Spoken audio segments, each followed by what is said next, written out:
আমার স্বামী আমার সাথে মিথ্যা ভালোবাসার নাটক করে আমাকে বিয়ে করে। আমি তা বুঝতে পারিনি। তারপর বিদেশি 4 জন লোকের হাতে আমাকে তুলে দিল। বিদেশি 4 জন লোক আমাকে তাদের দেশে নিয়ে গেল। তারপর বিদেশি 4 জন লোক আমার সাথে। বাকিটা গল্পতেই বলছি। আমার বিয়ের রাতে আমার বর একটা তাবিজ গিফট দিল। আমি অবাক হয়ে বললাম, এটা কি? আমার বর রাজীব খানিকটা লজ্জা পেয়েই বলল, তাবিজ। সেটা তো বুঝতেই পারছি, কিন্তু এটা কেন? সময় আসুক, বুঝবা। আমার ভীষণ রাগ লাগলো। বান্ধবীদের কাছে এত এত গল্প শুনেছি বিয়ের রাতে তাদের বর হীরার আংটি, রূপার নেকলেস, এসব কিছু উপহার দেয়। আর আমি কিনা পেয়েছি তাবিজ। তাও খুব দামি কোনো তাবিজ না, সস্তা টিনের কালো সুতা পরানো তাবিজ। সুতাটাও ছোট। ওটা গলায় দেয়া যাবে না, হাতে বাঁধতে হবে। রাগে সে রাতে আমার ঘুম আসলো না। রাজীব খানিকক্ষণ মিষ্টি মিষ্টি কথা বলে আমার ঘুম ভাঙাতে চেষ্টা করলো, কিন্তু আমি তার কথা না শুনে ঘুমিয়ে পড়লাম। কারণ আমার নিজের ভিতর রহস্য লাগছিল যে আমার স্বামী আমাকে কেন তাবিজ উপহার দিল, তার উদ্দেশ্যটা কি। আর আমার উঠল রাগ, নিজের উপর, নিজের কপালের উপর। কেন যে এই ছেলেটার প্রেমে পড়তে গেলাম? কেন যে বাবা মার অমতে একে বিয়ে করতে গেলাম? আমার বাবা মা বিয়েতে অমত করলেও বিয়ের অনুষ্ঠানে উপস্থিত ছিলেন। কন্যাদানের ব্যাপার স্যাপার সব সুন্দর মতোই সমাধান করেছেন। যাওয়ার আগে মা আমাকে ধরে অনেক কান্নাকাটি করেছেন। কাঁদতে কাঁদতে বলেছেন, এত আদরে বড় হয়েছিস তুই, এরকম গরিব ঘরে গিয়ে থাকবি কেমন? আমিও কাঁদতে কাঁদতে মাকে জড়িয়ে ধরে বলেছি, আমি থাকতে পারবো মা, তুমি শুধু দোয়া করো। বড় মুখ করে একথা বলে এলেও ওদের বাড়ি এসে বেশ ধাক্কা খেয়েছি। রাজীবদের বাসা আমি আগে দেখিনি। বাসাটা মোটামুটি বড়, কিন্তু আগের আমলের। রাজীবের দাদার যখন কিছু টাকা পয়সা ছিল তখন তিনি জমি কিনে বাসাটি করেন, কিন্তু বাসাটা করার পরপরই তাদের অবস্থা পড়ে যায়। অনেকে বলে এই বাসা করতে গিয়ে ধার দেনা করে অভাবে পড়ে ওদের পরিবার। অত টাকা পয়সা না থাকলেও কেন ধার দেনা করে রাজীবের দাদু বাসাটা করতে গেলেন তা কেউ জানে না। এই বিরাট বাসায় মাত্র 4 রুমে মানুষ থাকে, আর অন্য রুমগুলো পুরোপুরি খালি। দোতলার এক রুমে থাকে রাজীবের বাবা মা, উনাদের রুমটাই সবচেয়ে ছোট। অথচ তারা আগে সবচেয়ে বড় রুমটা নিয়েই থাকতেন। তাদের যা আসবাবপত্র সব রাজীব আর তার বোনের রুমে পাশ করে দিয়েছেন ওরা বড় হওয়ার পর। তাই তাদের আর বড় রুম লাগবে না বলে এই ছোট রুমে উঠে এসেছেন। সত্যি বলতে রাজীবদের বাড়িতে সবচেয়ে বেশি আমার ভালো লেগেছিল ওর বাবা মাকেই। কি ভীষণ অমায়িক দুজন মানুষ, তাদের সাথে সারা জীবন এমন বড় বাড়িতে কেন উড়ে ঘরেও থাকা যায়। এরপরে রুমটা নুসরাতের। নুসরাত রাজীবের ছোট বোন, অনার্স ফাইনাল ইয়ারে এখন। ওর জন্য ছেলে খোঁজা হচ্ছে, ভালো ছেলে পেলেই বিয়ে দেওয়া হবে। নুসরাত আমার সাথে খুবই ভালো ব্যবহার করলো, কিন্তু আমার কেন যেন মনে হলো ও আমাকে পছন্দ করে না। আমার স্বামীর সাথে এই রুমে থাকতে হবে এখন থেকে, ভাবতেই কেমন যেন লাগছে। আর দোতলার আমাদের উল্টো পাশের সবচেয়ে বড় রুমটা রাজীবের ফুফুর। তিনি আর তার মেয়ে এখানে থাকেন। ফুফুটি বিধবা, মেয়ের ছোট বয়সেই তার স্বামী মারা গিয়েছিলেন। এরপর থেকেই তিনি এখানে থাকেন। তার মেয়েটার বয়স নুসরাতের মতোই।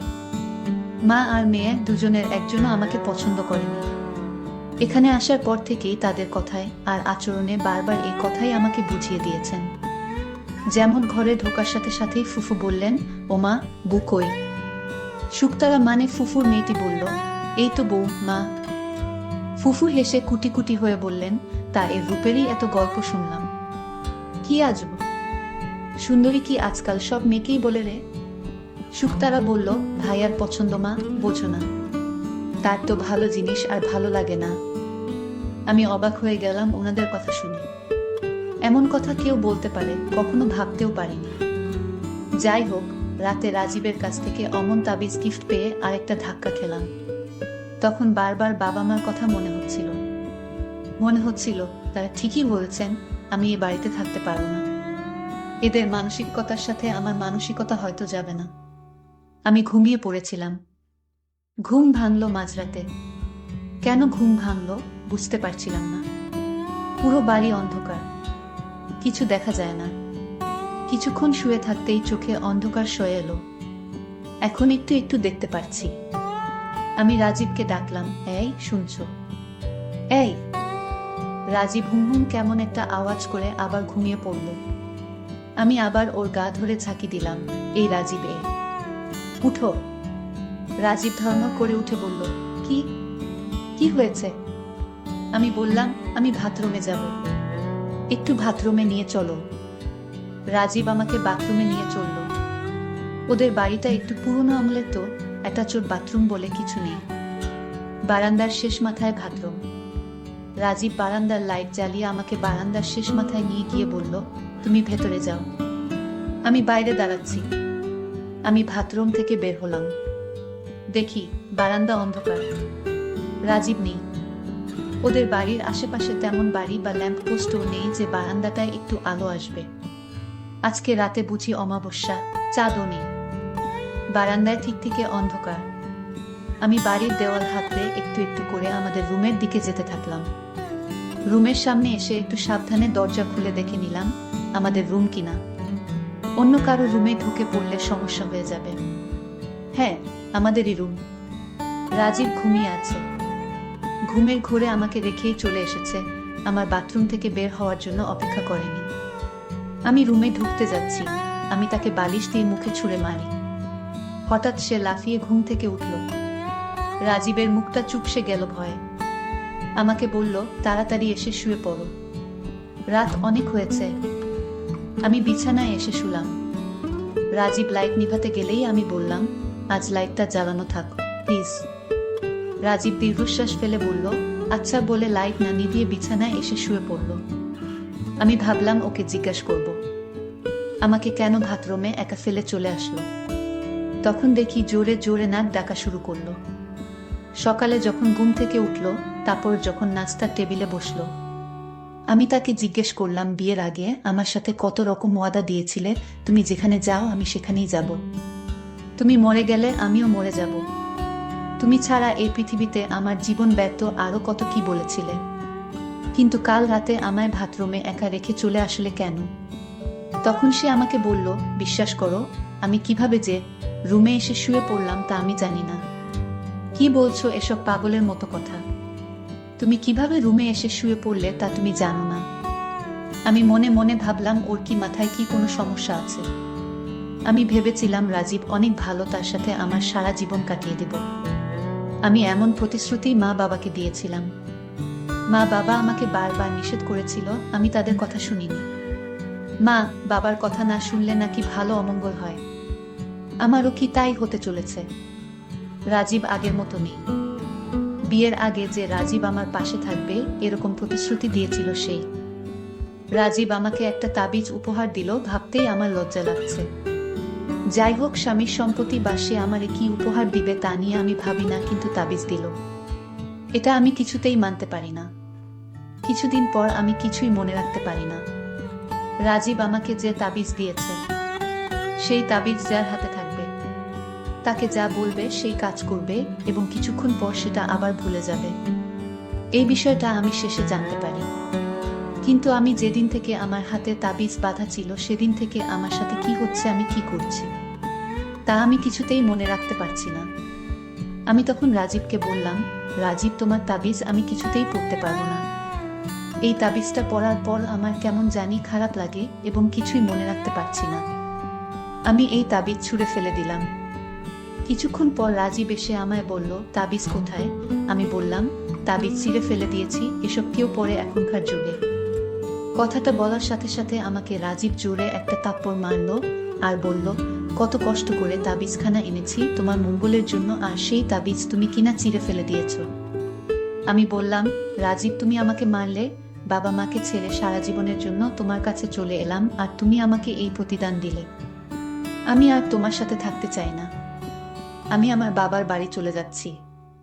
তখন রাজীব বলল, আমার ভুল হয়ে গেছে, আমাকে ক্ষমা করে দাও। রাজীবের ফুফু এবং তার বোন আমাকে নিয়ে হাসি ঠাট্টা করে, আমি এতে কিছু মনে করিনি। রাজীব শুধু তোমার দিকে তাকিয়ে, তুমি একদিকে আর সারা দুনিয়া একদিকে, আমি তোমায় এমনটাই ভেবেছিলাম। রাজীব তখন বলল, প্লিজ রাগ করো না, আমার ভুল হয়ে গেছে, এই যে কানে ধরলাম, আর কোনোদিন তোমাকে মারব না।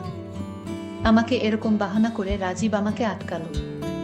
আমিও ভাবছি মানুষের ভুল হতে পারে, এই ভেবে তাকে তার সাথেই রয়ে গেলাম। বেশ কিছুদিন আমাদের সংসার ভালোই চলছিল। কিছুদিন পর আমার স্বামী আমার জন্য স্বর্ণের আংটি নিয়ে আসলো আর বলল, আজ তোমাকে একটা সুন্দর জিনিস গিফট করব।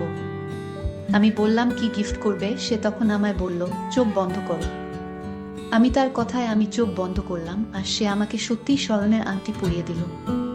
আমি চোখ মেলে দেখে অবাক। তোমার হাতে তো এত টাকা নেই, তাহলে কোথায় থেকে এই আংটি আনলে? আমি তাকে মিথ্যা কথা বললাম, আমি একা সমিতি করেছিলাম আরো 5 বছর আগে। সেই সমিতির টাকা লাভ সহ অনেক টাকা হয়েছে, আর সেই টাকা থেকে তোমার জন্য আমি আংটি বানিয়ে নিয়ে আসলাম। আমি তখন খুশি হয়ে বললাম, তুমি সারা জীবন আমার পাশে থেকো, আমাকে কোনোদিন ছেড়ে যেও না। রাজীব তখন বলল, কেন ছেড়ে যাব তোমায়? আমি তো তোমাকে আমার জীবনের চেয়ে বেশি ভালোবাসি। কিন্তু হঠাৎ রাজীবের মনে এত ভালোবাসা কোথায় থেকে আসলো? আমার কিছুটা তাকে সন্দেহ হলো। কিন্তু আংটিটা পরার দিন থেকে আমার যেন শরীর খুবই দুর্বল লাগতো। আমার কিছুই ভালো লাগতো না, কেমন যেন অস্থিরতা কাজ করত। রাজীব আমায় যা বলতো আমি তাই শুনতাম। রাজীব একদিন আমায় বলল, চলো দূরে কোথাও থেকে ঘুরে আসি। আমিও না করলাম না, কারণ আমারও তেমন ভালো লাগছিল না। আমি তার কথায় রাজি হলাম ঘুরতে যেতে। পরের দিন সকালে রাজীব বলল, তাড়াতাড়ি রেডি হও, গাড়ি অপেক্ষা করছে। আমি রেডি হয়ে গাড়িতে উঠলাম। গাড়িতে উঠে বসতেই আমার প্রচন্ড ঘুম আসছিল। এত ঘুম আসছিল কিছুতেই চোখ মেলে তাকাতে পারতেছি না। আমি চোখে একটু পানি দিলাম, তাও ঘুম কাটল না। আমি গাড়িতেই ঘুমিয়ে পড়লাম। মাঝপথে গিয়ে আমার ঘুম ভাঙল। ও বলতেই ভুলে গেছিলাম, আমরা যাচ্ছিলাম ভারত ত্রিপুরা, সেখানে অনেক দর্শনীয় জায়গা আছে। আমরা সেখানে যাব বলে প্ল্যান করছিলাম। তার মাঝপথে যেতেই আমার ঘুম ভেঙে গেল। আমি চোখ মেলে তাকালাম এবং আমি কিছুটা ঝাপসা দেখলাম। আমি রাজীবকে জিজ্ঞেস করলাম, রাজীব, আমি ঝাপসা দেখছি কেন? আমার কি হয়েছে? আমি কিছুই বুঝতেছি না। রাজীব আমায় সাহস দিয়ে বলল, এ কিছু না, ঘুমিয়েছিলে তো তাই এরকম ঝাপসা। দেখছো, একটু পর সব ঠিক হয়ে যাবে। আমি তার কথায় কিছুটা সন্দেহর আভাস পেলাম, কিন্তু রাজীবের প্রতি আমার অনেক বিশ্বাস ছিল। তাই সে আমার সাথে কি করতে যাচ্ছিল সেই উদ্দেশ্যটা আমি কিছুতেই বুঝতে পারছি না। আমার সাথে কিছু একটা হতে যাচ্ছে, আমার এরকম মনে হলো। আমরা ত্রিপুরা গিয়ে পৌঁছলাম। গাড়ি থেকে নেমে একটা হোটেলে উঠলাম। রাজীব আমার জন্য খাবার আনতে গেল। আমাকে অবশ্যই বলেছিল, চলো একসাথে গিয়ে রাতের খাবারটা খেয়ে আসি। আমি বলেছিলাম, না রাজীব, আমি খুব টায়ার্ড, আমি কিছু খাবো না। তারপরও রাজীব বলল, রাতে কিছু না খেয়ে ঘুমান, শরীরের অনেক ক্ষতি হবে। আমাকে এভাবে নানা রকম ভাবে বুঝালো। আমাকে হোটেলে রেখে সে খাবার আনতে গেল। আমি হঠাৎ লক্ষ্য করলাম রাজীব ফোনে কার সাথে যেন আলাপ করছে। বলছে, আপনাদের জিনিস আমি নিয়ে এসেছি, আপনার কাল সকালে ত্রিপুরা পাহাড়ে থাকবেন। আমি এই কথা শোনার পর আমি ভাবলাম, রাজীব তো কিছু নিয়ে আসেনি, তাহলে কি জিনিসের কথা বলল? আমার মনে এক অদ্ভুত ভয় কাজ করছিল। যেই কথাটা কিছুক্ষণ আগে শুনলাম সেই কথাটা পরক্ষণেই ভুলে গেলাম। আমি বুঝতে পারলাম না আমাকে নিয়ে বিদেশি লোকদের সাথে কথা চলেছে, কারণ আমার সাথে যা ঘটছে তা আমি কিছুক্ষণ পরেই ভুলে যাই। এটার কারণ তো আমি খুঁজে পাচ্ছি না। আমার মনে মনে সন্দেহ হতে লাগলো। স্বর্ণের আংটি পরার পর থেকেই আমার এমন হচ্ছে। আমি সাথে সাথেই আংটিটা খোলার চেষ্টা করছি, কিন্তু কিছুতে আংটি খুলতে পারছি না। আমি অনেক চেষ্টা করলাম আংটিটা খোলার জন্য, কিন্তু আমি ব্যর্থ হয়েছি, আংটি খুলতে পারিনি। আমার আর বুঝতে বাকি রইল না, আমার স্বামী আমাকে আংটি দিয়ে বশ করেছে। তাই সে আমাকে যা বলে আমি তাই শুনি। রাজীব খাবার নিয়ে রুমে আসলো। আমি বললাম, তুমি কার সাথে ফোনে কথা বলছিলে? রাজীব বলল, আমার বাল্যকালের বন্ধুর সাথে কথা বলছি। তা তোমার বন্ধুকে কি জিনিস দিবা? আরে এ কিছু না খেয়ে তুমি ঘুমাও তো, কাল সকালে তোমাকে নিয়ে ঘুরতে হবে। আমি বললাম, রাজীব, তুমি আমার কাছে কিছু লুকানোর চেষ্টা করছো। সে আমার কোনো কথার উত্তর না দিয়ে ঘুমিয়ে পড়ল। আমি মনে মনে ভাবলাম, মিথ্যা ভালোবাসার নামে সে আমাকে কোথাও বিক্রি করে দিতে চাইছে। সে ঘুমিয়ে পড়ল, কিন্তু আমি চাইলাম, আমি এখান থেকে পালাবার চেষ্টা করলাম। দরজা কিছুতেই খুলতে পারলাম না। দরজা খুলতে পারিনি তার একটাই কারণ, আমার হাতে আংটি পরা, সেই জন্য। এই আংটির ভিতরে অবশ্যই কিছু মন্ত্র পড়া আছে। আমাকে আংটি পরিয়ে আটকিয়ে রেখেছে। সকাল হলো, আমাকে নিয়ে রওনা হলো ত্রিপুরা। আমি রাজীবকে বললাম, রাজীব, আমার কিছুই ভালো লাগছে না, তুমি আমায় একটু হেল্প করবা। সে বলল, কি বলো? আমি বলেছিলাম আমার হাতের আংটিটা খুলে দাও। সে সাথে সাথে বলল, এই আংটি টাকা দিয়ে কিনে এনেছি কি না পরে থাকার জন্য। আমি অনেক রিকোয়েস্ট করলাম আংটিটা হাত থেকে খুলে দিতে। যদি আংটিটা হাত থেকে খুলে দিত তাহলে হয়তো আমি এখান থেকে পালিয়ে যেতে পারতাম। কিন্তু এই আংটি দিয়ে আমাকে তার জালে বন্দি করে রেখেছে। যা করতে হয় রাজীবকে বলে করতে হয়। রাজীব এমন হবে আমি ভাবতেও পারিনি। তারপর আমরা ত্রিপুরা গিয়ে পৌঁছলাম এবং সেখান গাড়ি থেকে নামলাম। তখন দূর থেকে 4 জন বিদেশি লোক আমাদের দিকে আসতে লাগলো। কাছে এসে রাজীবকে জিজ্ঞেস করলো কোথায় সে। আমাকে লক্ষ্য করে বলল, আমার পাশে দাঁড়িয়ে আছে আমার স্ত্রী। 4 জন লোক রাজীবকে এক সুইটকেস টাকা হাতে তুলে দিল। আমি শুধু তাকিয়ে দেখছিলাম, কিছুই বলতে পারিনি। তখন 4 জন লোক আমাকে তাদের গাড়িতে তুলে নিয়ে চলে যেতে লাগলো। রাজীব আমাকে টাকা দিল। আমি তাদেরকে জিজ্ঞেস করলাম আমাকে কোথায় নিয়ে যাচ্ছেন। তারা বলল, চুপ থাক, কথা বলবি না, সব জানতে পারবি। 4 জন বিদেশি লোক আমাকে বিমানে উঠালো। আমি শুধু তাকিয়ে দেখছিলাম। আমাকে নিয়ে গেল নাইজেরিয়া দেশে। আমি তাদেরকে বললাম, আমাকে এখানে আনলেন কেন? আমি আপনাদের তো কোনো ক্ষতি করিনি। আমি কান্না করে বললাম, প্লিজ আমাকে নিজের দেশে দিয়ে আসুন। তখন 4 জনের মধ্যে একজন লোক আমাকে বলল, আজ থেকে এটাই তোর দেশ, তুই এখানেই থাকবি এবং আমাদের 4 জনের সেবাযত্ন করবি। আজ থেকে এটাই তোর চাকরি। আমাদের কথার অবাধ্য হলে ভালো হবে না। আমি ভয় পেয়ে বললাম, ঠিক আছে, আমি আপনাদের কথা শুনব। তারপর রাত হলো, আমার কিছুতেই ঘুম আসছে না। তখন 4 জনের মধ্যে একটি লোক 12 ইঞ্চি একটা ছোট ল্যাপটপ আমার সামনে এনে দিল এবং ল্যাপটপে একটা ভিডিও ছেড়ে দিল। ভিডিওটি দেখার সাথে সাথে আমি হাউমাউ শব্দ করে কান্না করতে শুরু করি। আমি অজ্ঞান হয়ে পড়ি। আমার যখন জ্ঞান ফিরল তখন আমার উঠতে কষ্ট হচ্ছিল। আমার শরীরের কোনো শক্তি পাচ্ছিলাম না। আমি বুঝতে পেরেছিলাম আমার সাথে কি হয়েছিল, কিন্তু আমার মনে একটাই প্রশ্ন, আমার স্বামী আমার সাথে এমন প্রতারণা কেন করল? আমি 4 জনের একজনের কাছে অনুরোধ করছিলাম যে কিসের জন্য আমার স্বামী আপনাদের হাতে আমায় তুলে দিল, এতে তার কি লাভ, এটা জানার জন্য। তখন তাদের মধ্যে থেকে একটি লোক আমাকে একটি চিঠি দিয়ে বলল, তোর স্বামী আমাদেরকে এই চিঠিটা দিয়েছিল। আমি চিঠিটা খুলে যা দেখলাম তা দেখে আমার মনে হলো আকাশ ভেঙে আমার মাথায় পড়ল।